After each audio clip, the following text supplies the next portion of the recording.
All right, so thank you for being here. I talked to Diane a month or so ago, and we talked about some of the issues that we're dealing with in our small groups. And I've been talking with Ben. I hope he does show up because he's run into the same issues in kids camp, not in kids camp, in our small group. And I've been thinking about why is this happening? Mainly like the behavior issues. Why is it that it just goes nuts, like crazy? And what do we need to do to change it? And the big thing that I've realized is that we have run our small groups with what's called in education world low structure. And actually, we've actually run it in no structure, which basically says that we don't tell the kids what we expect of them, and we don't tell them how they're supposed to behave. We don't show them here's the proper way to do things. They just show up and we just get started. And part of that is because, a lot of us, some of you may have jumped in half year, some of you, you two, you transfer from Sunday school, so we just handled it. And so they just jumped in, and so so what I realized is that our biggest issue with small groups, and I think what's going to really help us better connect with the kids, better connect with the parents, and have an overall better interaction with our small groups is classroom management. Now, some of you are in classrooms. We're not in a classroom. We're not teaching Sunday school like we did 20 years ago, or for y'all 3 years ago. We're not teaching that anymore. We're teaching. We're leading a conversation. We're leading a group. We're building connections with the kids, which is good. But that doesn't mean that the principles of classroom management still hold true. So when I'm going to talk to you today, I got this. This is the book that when I took classroom management in college. This is the book that they gave me, The First Days of School. And so when I'm going to talk to you today, I took out of the classroom management unit out of this. And now this is specifically written to teachers, by teachers. And so I had to heavily modify this for small groups because small group is different than teaching a class. We're not all about getting the work done and, going for mastery. But we are trying to convey a message, a very important message. And so that's what we're trying to do.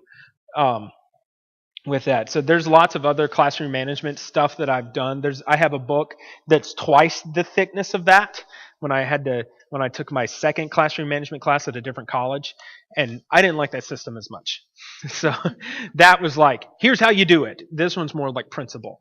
And I like to teach principles so that y'all can so that we can apply this to any situation that we're going through, okay?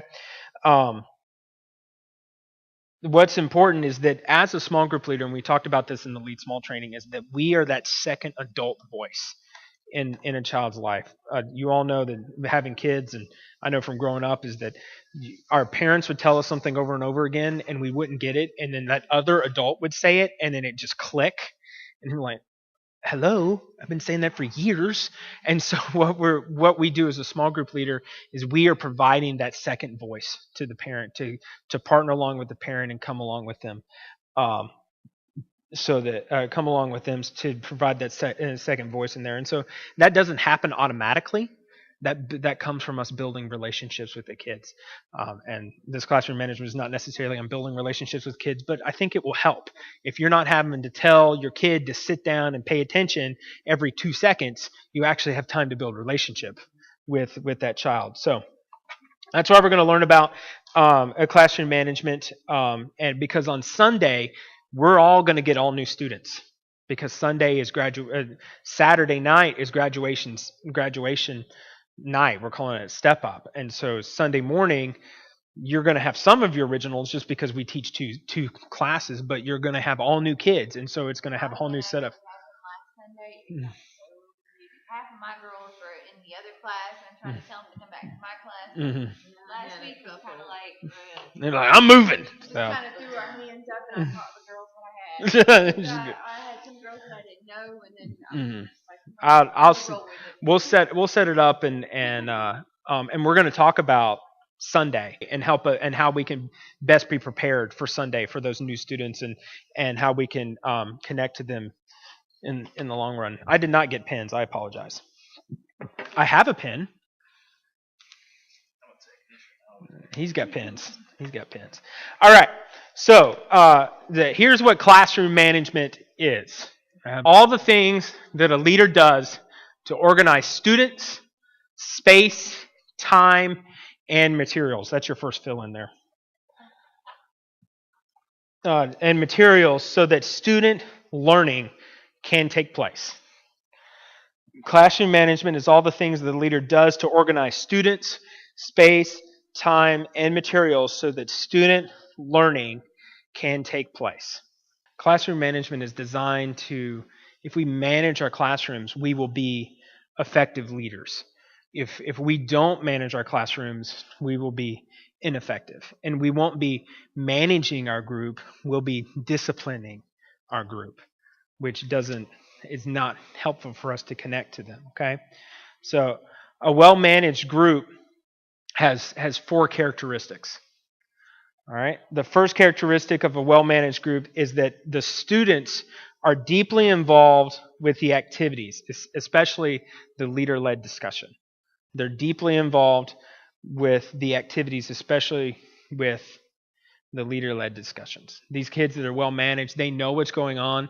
They're not in those side conversations. They're not digging in your box to find out what you're going to do next. They're not, hiding in the cabinet. I don't know why they do that. Hiding in the cabinet, waiting for you to come out and pop out and scare you. They're not doing that. They're not doing those things, okay? The second thing is that the students know what is expected of them and are generally successful in achieving those things.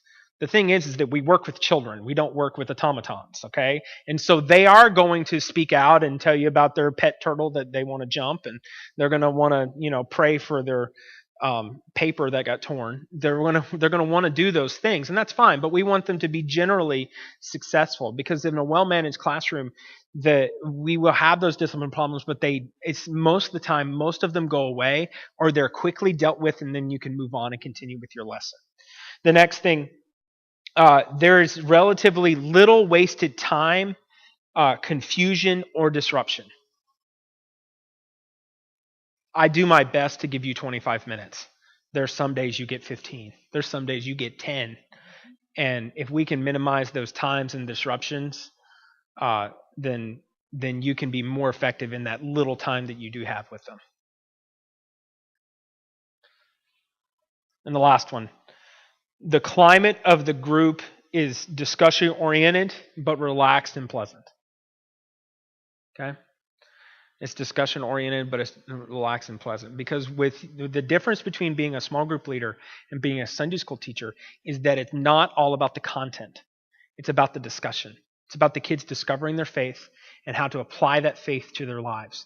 And so the only way that comes through is by them asking questions and those questions being answered. But we have to, a well-managed classroom, those questions will actually be pertinent to the content that we've just showed to them in large group, and they're not wanting to watch the latest video on YouTube. They still want to watch the latest video on YouTube, and they'll probably ask you about it, but most of the questions is actually on there. I know that group sharing time, especially in my small group, is usually a waste of time because they don't want to share. But I think in a well-managed classroom, we can start taking steps to move closer to that. And when it's relaxed and pleasant, they are more willing to share and share with the group. Okay? So, how do we accomplish this? How does this happen? How do we get this well-managed group? Because this sounds pie in the sky, especially for some of our groups. For half of our effectiveness is determined before you leave home. Half of your effectiveness is determined before you leave home. The amount of the lesson you will accomplish will be determined before you ever enter group time. Why? Because half of what you will accomplish in group will be determined before you even leave home. It's that preparation that you happen before you even leave your house Sunday morning. The prep that needs to happen before then. 3/4 of what you accomplish during group will be determined before you ever even enter the church. We're talking about the drive from home to the church. 3/4 of that is in there. And it's because we need to prepare ourselves both academically, and I use the word academically in that we know the content, we know what we're about to share, and then we're also prepared attitudinally. as you go in there, okay? That's why on Sunday night I don't watch rated R movies, and when I'm driving here on Sunday morning, I'm not listening to talk radio, I'm listening to worship music. Preparing myself attitudinally and spiritually for what I'm about to walk into. And that helps me all being prepared. So let me just give you a snapshot of what I do to prepare, because not only do I have to prepare small group, but I also have to prepare large group before we go into this, okay? So Thursday, what I do is I look over the lesson and prepare any props that we need for large group or small group, okay? This Sunday morning, we're supposed to play the pedometer game where they stick the pedometers on their shoes and dance as fast as they can. Well, last time we played that game, the pedometers fell apart. I ordered more, but they're not here yet. So I'm already thinking about, okay, what do I need to do to come up with a solution for that problem, okay? On Thursday, I send you the lesson. Y'all look over the lesson and you can see what I'm giving you. You already start thinking about, okay, is this going to work for my group? How exactly am I going to make this happen, okay?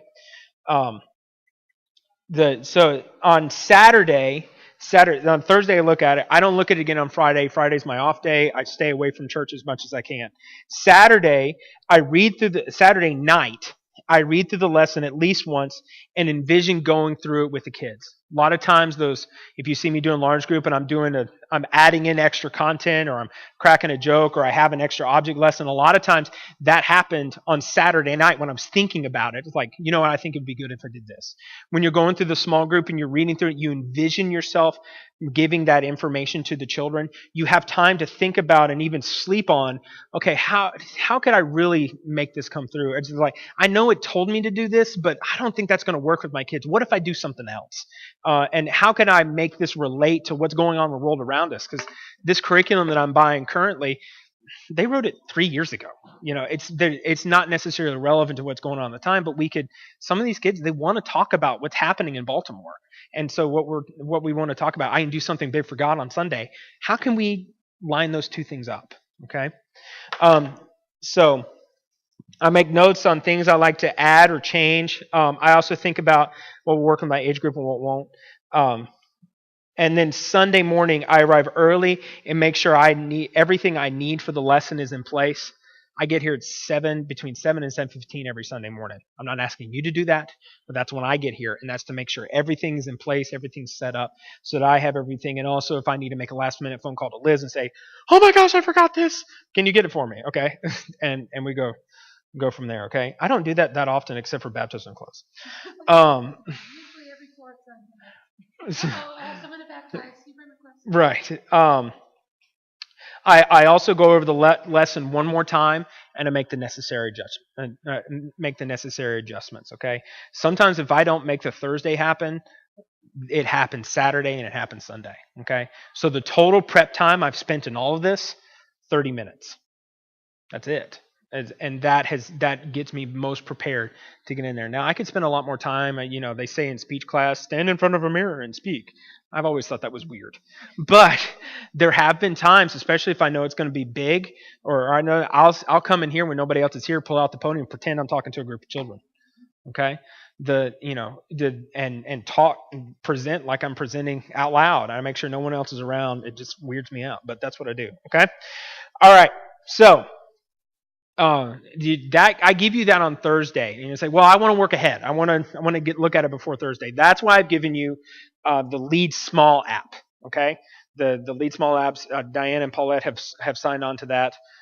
You three are sinners. So, yeah. Well, I'm actually going to go over that just now. We're going to go over actually how to use it. So get out your phones. And we're going to show you how to do it. We want you to download the Lead Small app if you haven't already. What you're going to do is you're going to click this little gear. You're going to tap this gear icon up in the top right, and where it says subscribe to a channel. All right, and then the channel ID, you're going to type in this 6CHHUS. The number 6CHHUS. Okay? All right. So what we're going to do is down on the bottom, you're going to go ahead and click My Few. Okay? All right. You're going to click My Few. I'm just going to cover my few part, okay? Because this is the part that's most pertinent to Sunday. Y'all can tap around and discover the other things that are on there. There's a lot of cool stuff here. But what we're going to cover tonight, just for brevity, is my few, okay? So the first thing you're going to do is you're going to click, you're going to create a new group. And so you click new group and you put in the group name up at the top. Once you've done that, then the age group, there's only one age group, elementary. Okay, what if I have two classes? Set up two separate ones? You set up two different groups. Okay. So you do. You can click elementary. That's the only age group that's in there, because that's the only breakdown. Now, I'm planning on us moving to the orange curriculum that this is designed off of in the fall, and when we do that, it will be more drilled down as to which age group we're going to use. But for right now, there's only that. Once you get there, you hit submit. It creates the group. Okay, and so I called mine 5th and 6th grade boys. So that's what mine looks like there. Okay. And once you do that, then you go into add your few, okay? So then you click add member. All right, and I added a member, Caleb. All right, and so it opened it up, and then it gives you the opportunity to take a picture of the kid, get your name, their email address, their birthday, their parents' email address, their birthday, phone number, all that fun stuff, okay? All right, and so you can put in all this information here to a parent's phone name, parent's email. I encourage you this Sunday, don't necessarily worry about going over the content that we're going to cover in small group. Take your time to fill this out with your few, okay? Can you give us a list out? I can, but it's exhaustive. They don't. Okay. And So these kids, some of these kids, they don't know their addresses. That's fine. Well, if you can just get the most information out of them, their name, their birthday, I can give you the rest of the information because we do have all that in the system. But like if I gave Angie her list, it would be 36 girls. She never has 36 girls show up one time, and so I don't want her to make this exhaustive list because then it's not useful because there's probably 18 of those don't come on a regular basis. Okay? I went ahead and did the ones that I knew were going to stay. Right. So that was good. All right. Now, once you've done that, you have basically created a group. Okay. Now, the beauty of that is after we've done that is it makes your little icon. There's a little icon of the picture. You can see I uploaded a picture of Caleb at the group thing, and so it gave me a little icon. You're way ahead. You already got that. All right. All right. Now, here's the cool thing: is that once you've done that, then you can click the little P up above. Once you've set up your group member, now you're back in this page, the add new member page. If you click the P, tap the P, you can set up prayer requests.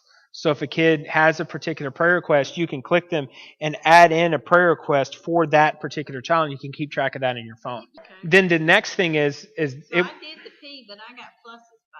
Yeah, if you click the plus, you can add a particular prayer request for that one child. Okay.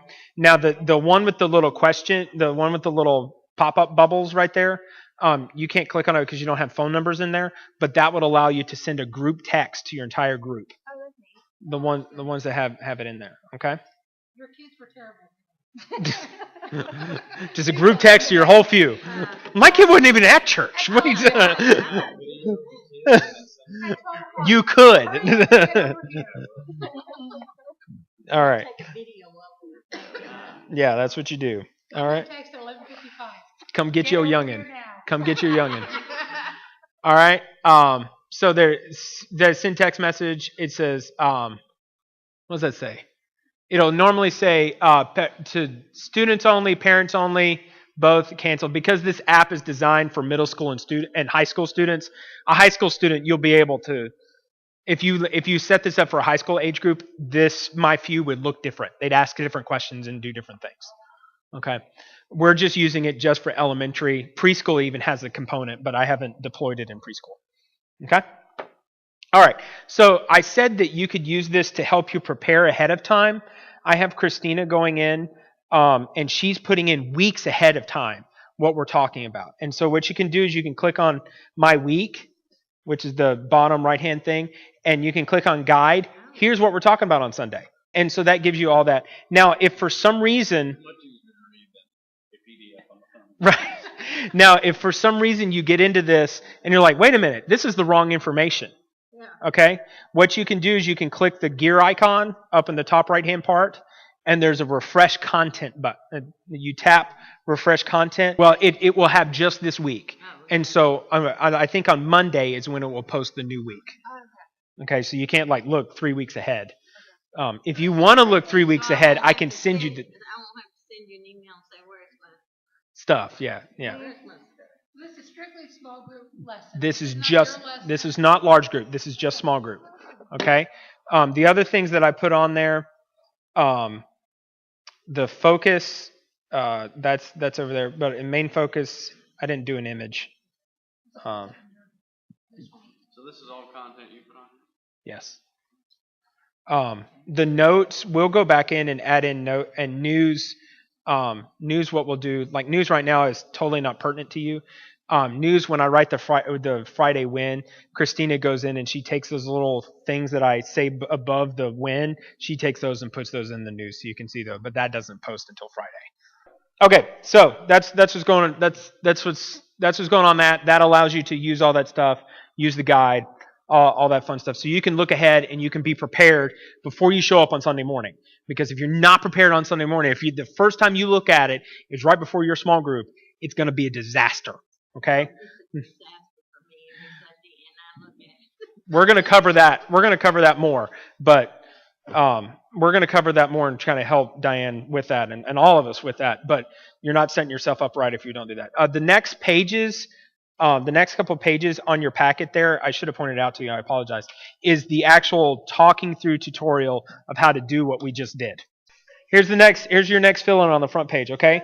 When it's time for your group, when it's time for group, you need to be ready, okay? So, when it's time for your group, you need to be ready. The first thing, effective leaders have their rooms or area ready to receive. Diane and Angie, y'all have the most challenging ways, but you can still be mostly ready.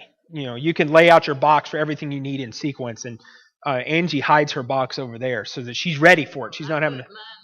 Right. So you are ready as much as you can be. Okay. Those of you who are in rooms, you can be a lot more ready than they can. Okay, because you can set it up before. All right. Your room or area is straight. It's laid out. It's ready as much as possible before the begins. Okay, so Sunday you're supposed to take these little cookie pieces that we didn't cut out for you. You're going to have to cut those out and then hide them around your room. I have no idea how you two are going to do that, but the rest of y'all can't. Okay, all right, and you're probably not. So we got to come up with some other solution. You tell us not to worry about it. Nobody else Set is- our groups up. Nobody Yeah. else is in here. yeah. Kids are in here. Next one. Because I've come in here and tried to do it. Effective leaders have their materials ready. Have their materials ready.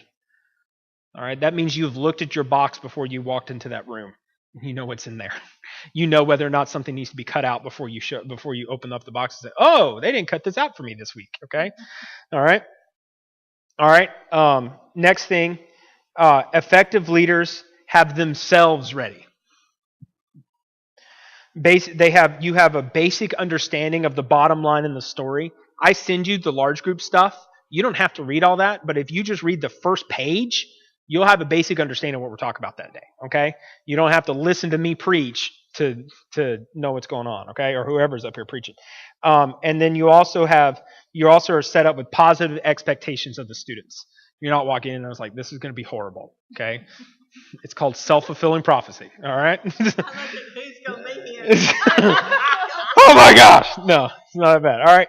So it's important that the group is ready every single week, especially these first few weeks. Over this summer, it's imperative that you are ready for your group every single week that it's your turn to serve. Okay, that you're ready for them. You're there. If this Sunday comes and you're like, oh my gosh, I haven't, like, you're reading the paper that's the first time you've looked at it, you've lost them.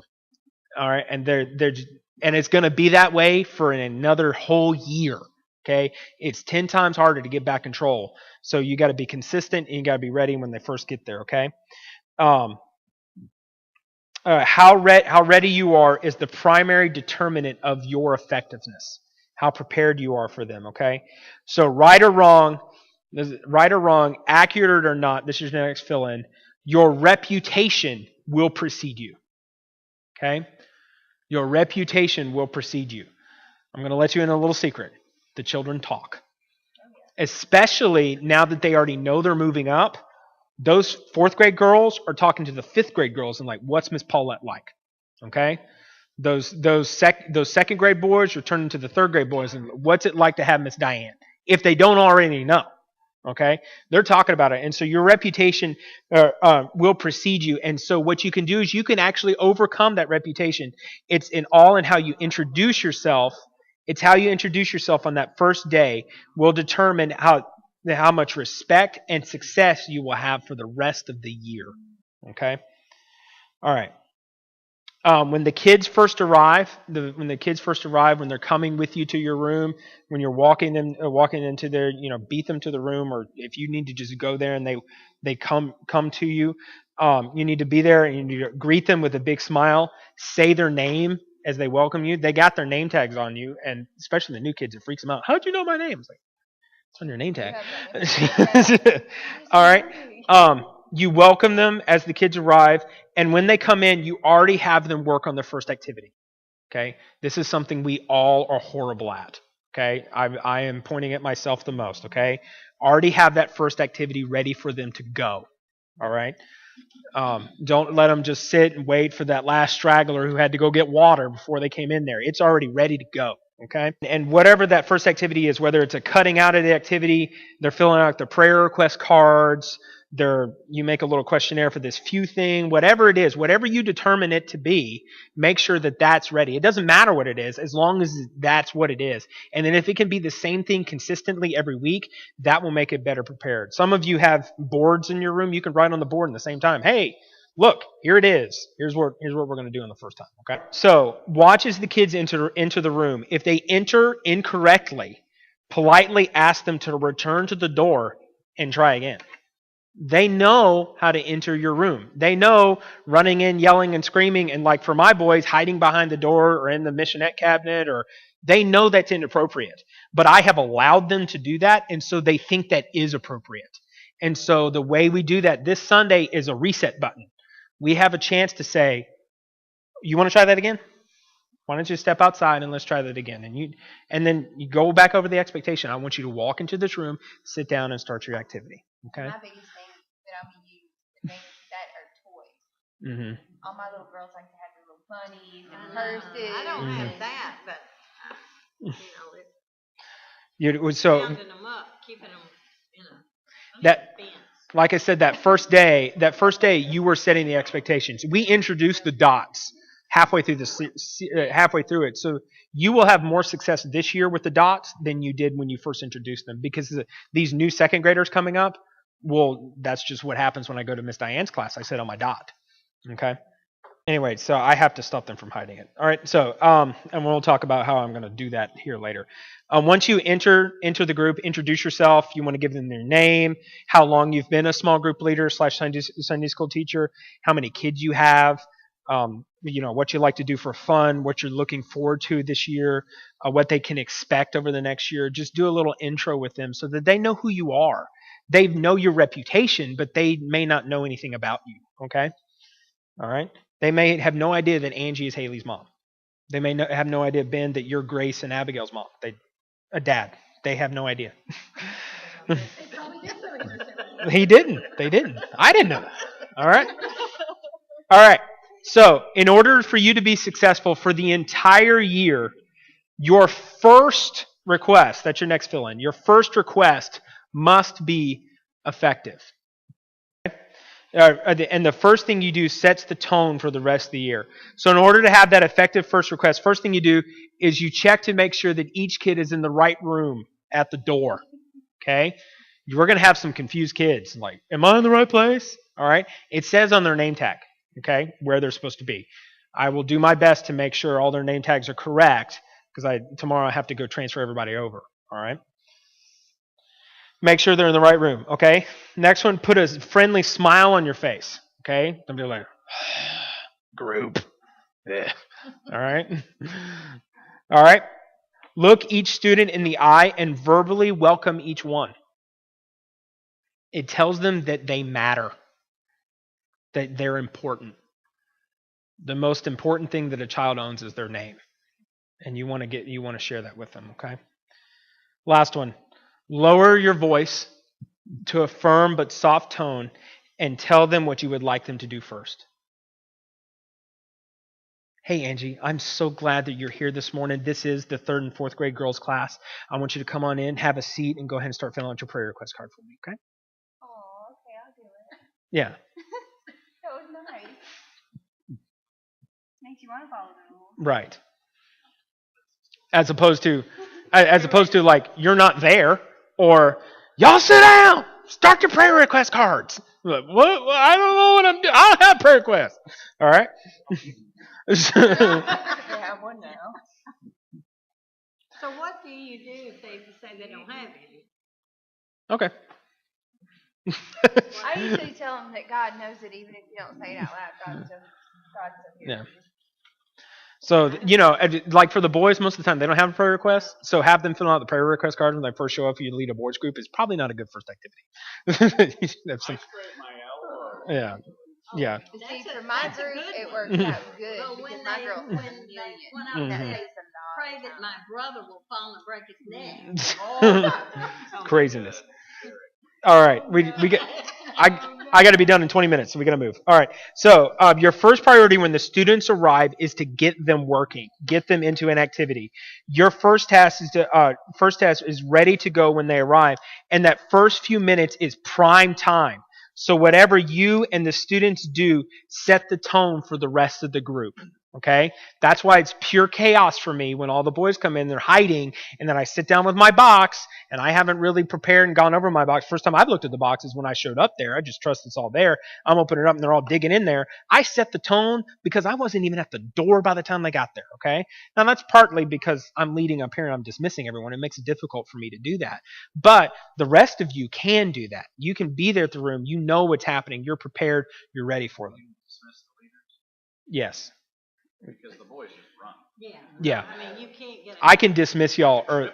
I can dismiss y'all early, and if you don't want them to run to your group, Thomas does it. He makes them all go back, sit back down, and walk to the room. Okay, this is the first time. This is our reset button. We want them to walk to their group, and walk to their All group. right, how am I going to get mine to walk to their group? I mean, Have them go sit down and walk the 10 feet. Have them sit down and walk the 10 feet.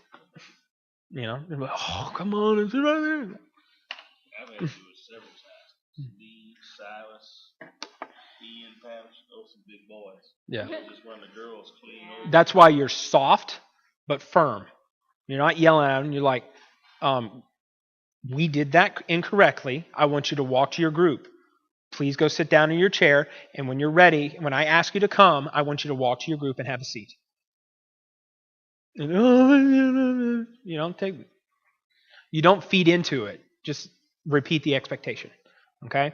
When someone is arguing with you, when a child is arguing with you, do not give in to the argument. Just repeat the expectation.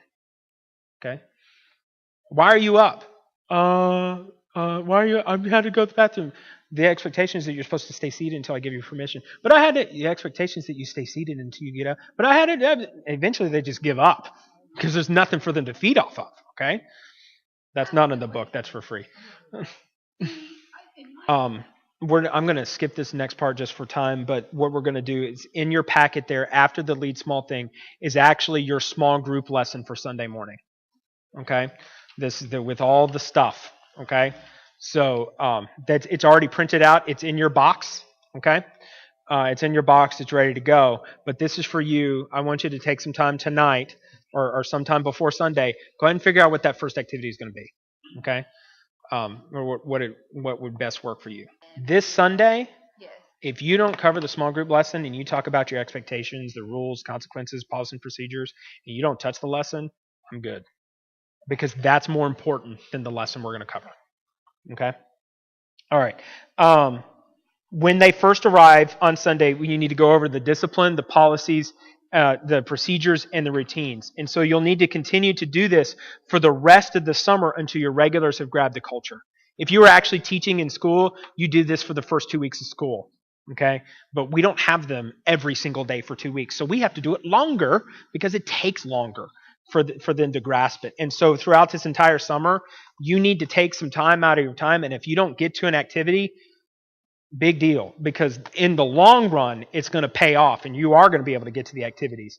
As you need to go over the rules and the consequences in that. Okay, so on the last page, on the last page of your packet is the Kidtricity rules and consequences. This is that puppet video I show before every service when they're normally not in here because they're all going to the bathroom, but they do know it, and it's there for me to express it to them. Sometimes, especially the younger ones, they're like, I don't know what you're talking about, okay? This paper is laminated in your box, okay? So it's already in there. If you want to take, those of you in the classrooms, you want to take that and attach it to your board, go for it, okay? All right? Y'all are just going to have to pull out your box and say, hey, let's go over the rules and consequences. That will help you understand what's going in. And so when someone is talking outside of turn, you can say, hey, what's our rule about talking out of turn? Raise your hand and wait for permission to speak. Don't speak out when a leader is talking. Okay? That's our rule. This is your warning. Okay? And then you can follow along with the consequences of that, okay? So the first offense is a warning. A lot of times when I do the warning, I specifically look at them. It may not have been the first time I looked at them, but I specifically look at them and said, this is your warning. Okay? That way they know I've stepped in it, okay? I'm in consequences, okay? Then the second time, you're moved to another location. Sometimes Derek and Darian need to sit on opposite ends of the room, okay? Not to pick on them, but sometimes that needs to happen, okay? So you need to move them to another location, okay? Third offense, moved away from anyone your parents are told. They may need to sit outside for a little bit. Sit outside your room. Sit away from everybody. Find one of the leaders who are standing around and say, hey, can you take them for a second? And then we talk to the parents about their misbehavior because they were so bad you had to move them from the room. And then if they're out here and they're still misbehaving, then we will remove them from service. In the 3.5 years I've been here, I've never had to remove a kid from service. Clearwater, I had to do it several times. Okay, it was one kid; he had issues. All right, all right. So those are your rules and consequences. Okay, you want to go over those every single Sunday for that first summer, for this summer, because that will set your culture. Your regulars who are here every week will understand this is what's expected of them. Do your first activity, but after you've done the first activity, you've introduced yourself, go into the rules and consequences. Okay? Talk about what you expect. Okay? All right? These are general rules. Sometimes you may have specific rules. Like for worship, I have specific rules. Don't go on the blue. Okay? And you have to stand. That's my two specific rules. And so for different things you do, you may have specific rules that you add in. But these are general rules that apply to anything. Okay? When introducing the rules, tell the kids that you want to work with them, that we're going to have a ton of fun this year, and if we can all work together, if we can follow these rules, it's going to be awesome in this group. If people, and that's all you don't need to talk about what happens if they don't. Just talk about if they do, and we can all strive to work together to have a great time in small group, because we want that small group to be the best. We want church that Sunday morning to be the best hour of their week. And if everybody's following along, we can have that best hour. Okay? All right. Sometimes you need to go past the first offense and move the child, and it's important that you follow up with them afterwards. Don't just move them and then leave it there. Because what happens when you do that is that a lot of times the kids think that you're just picking on them, or more than likely, and sometimes they don't even know what they've done wrong. They just know they don't like me. Okay? And so when you're following up with a child, when they're moved across, this may even be at the end of your small group. After you've dismissed everybody, you go through there, you don't want to stop the lesson, but it may be at the end of your small group, or sometimes there's a break, and then you go talk to them. What you need to do is that you need to say the following to your child, okay? There's the rules and consequences. There we go. Here's how to follow up. The first thing you want to ask them is, why were you moved? Ask them, why were they moved? Okay? There's two responses to that. They're going to know why they moved, and they're going to tell you. They're going to tell you what they did, and then you have to ask them, did you make the right choice? Because they made a choice to not follow your rule, and this is the consequence they have to do it. Ask them to write the choice. That's if they know what they did wrong. Second option is they have no idea what they did wrong, and that's when you tell them. You start, and even if you ask them leading questions, when I asked you to do this, what were you doing? Okay? When you were supposed to be quiet, what did you do instead? Okay? And have them put that out there, and then you lead them along the correct rule and consequence. By you doing that, were you following this specific rule? No. Okay? Why were you moved? Now they know. You're not just picking on me. You don't hate me. I wasn't doing what you asked me to do. Okay? All right? On the rare occasion, sometimes you'll discipline the wrong kid. Okay? That happened a couple weeks ago.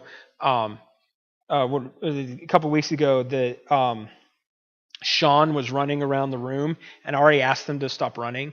And then I had to get on him and make him sit down because he wasn't doing it. And then he told me he was running because Runner was hitting him on the head, and he was trying to get away from Runner. But I didn't get onto Runner. I got onto Sean. Okay? And so what I did is I apologized. I said, I'm sorry. You may go back for that. Okay? And then you deal with the other disciplined child. And you know, if you make a mistake, tell them. All right? I'm sorry that you did that. Okay? All right? Next thing you want to do is briefly explain the importance of following the rule. Because they didn't follow the rule, that prevented us from doing this. Okay?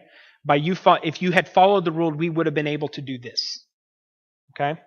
And the last one, ask them, and this is important, ask them, can I count on you to follow the rule in the future? Okay? You were running around the room, I had to go sit you down. What did I ask you to do? Don't run. What were you doing? I was running. All right. By you running, you could run into one of these columns, or you can knock over one of these chairs, you can knock over one of the little kids. You could really hurt yourself. That's why I don't want you to run. Now, here's what I want you to do. I want you to go find another activity. Can I count on you to do that other activity instead of running around? Uh-huh. No kid is going to look at you unless they're just being defiant, and in that case, that's a whole other issue. No kid is going to look at you and say, no! All right? Okay? All right? If you need to remove them from the area and tell the parent, I want you to inform me first of the situation. Don't go talk to that parent without talking to me first, okay? I had that happen before, and the parent came to me, wanted to know what was going on, and I'm like, what are you talking about, okay? They look at me because I'm the leader of everybody. They want me to know what's going on with their kids. Okay, so if you move them and you need to talk to the parent, talk to me first. And at that point, I will make the determination whether I need to have that conversation with the parent or I release you to have that conversation with the parent. Okay, because sometimes you know the situation far better than I do because I'm getting it secondhand. I want you to talk. I'll have you talk to them. Okay, all of you are parents. You know how to talk to parents about your own kids. Okay, you know how you want to be talked to when your kid's misbehaving. All right. It's important also to reward the child for good behavior. We don't always want to get on to them, especially the ones that we're always getting on to, okay? It's important that we reward them. And so that doesn't mean that we just go buy things, okay? Now, if you want to get a little treasure box and give them all, have at it, all right? But that's not what I'm asking here, okay? What we can do is just do some simple rewards, okay? We can smile at them, okay? They're actually doing the work instead of talking and say, hey, great job. Thank you for doing that. All right. You can praise them. You can give them a high five, a word of encouragement. Hey, I saw you really shared and opened up with us today. Thank you for doing that. Okay. You can write a note to them in class. You can send them a postcard at home. And my favorite is to brag on them to their parents, to their face. The parent comes and picks them up. Hey, let me tell you what they did today in class. And the parent's like, oh no, what did they do wrong? And then you tell them something good. That parent's on cloud 9, and that kid's on cloud 9. Okay? These are just some rewards, okay? That which gets rewarded gets repeated. The number one problem in our group is not a lack of discipline. The problem is a lack of procedures and a lack of routines.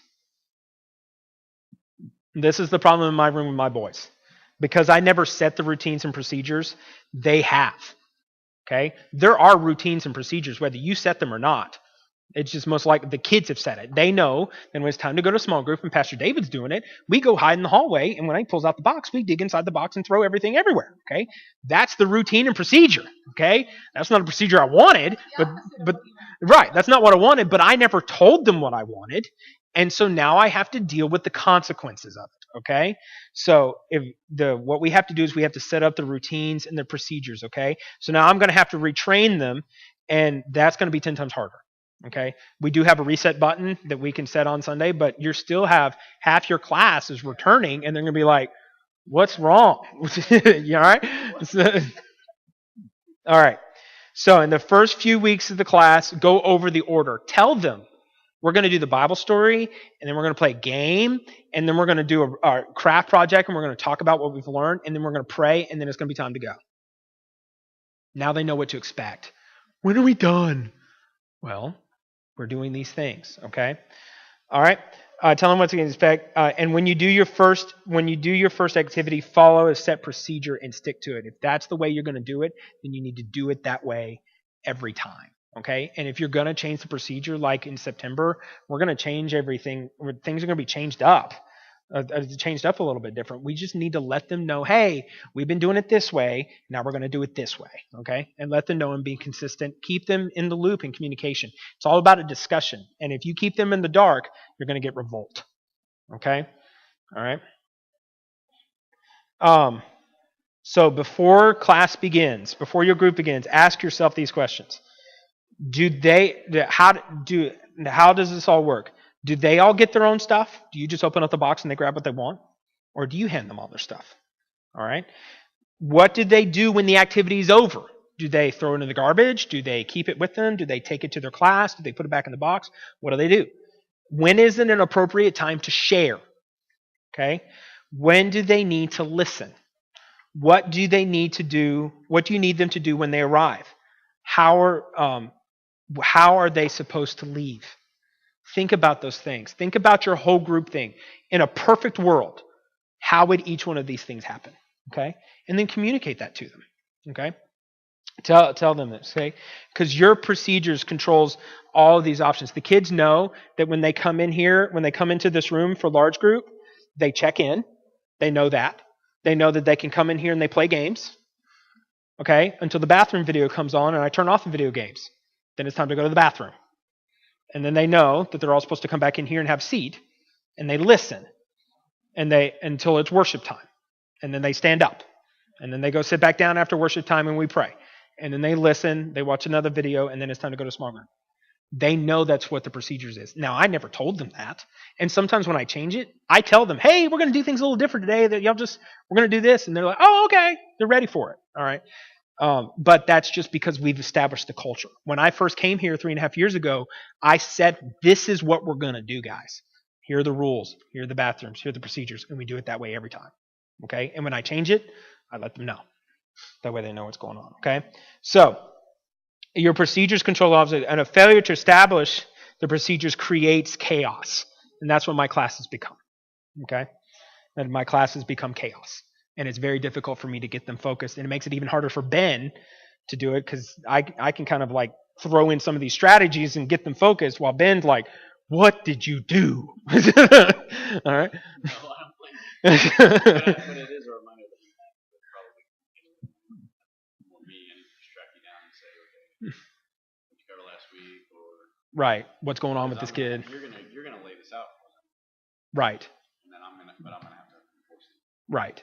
Right. And if you are partnering with somebody like Ben is, you don't have to do it exactly the way I do, but I do it and then you do it some way. And then when that happens, they're going to say, well, Pastor David does it this way. Well, that's fine, but I do it this way. Okay. They're also easier said Yeah. than done. They're going to complain, but as long as you keep plugging away and keep pushing at it, and it's going to take all summer. It may take longer. Okay, but they'll eventually get it. Okay. 2016, we'll just go ahead and Right. All right.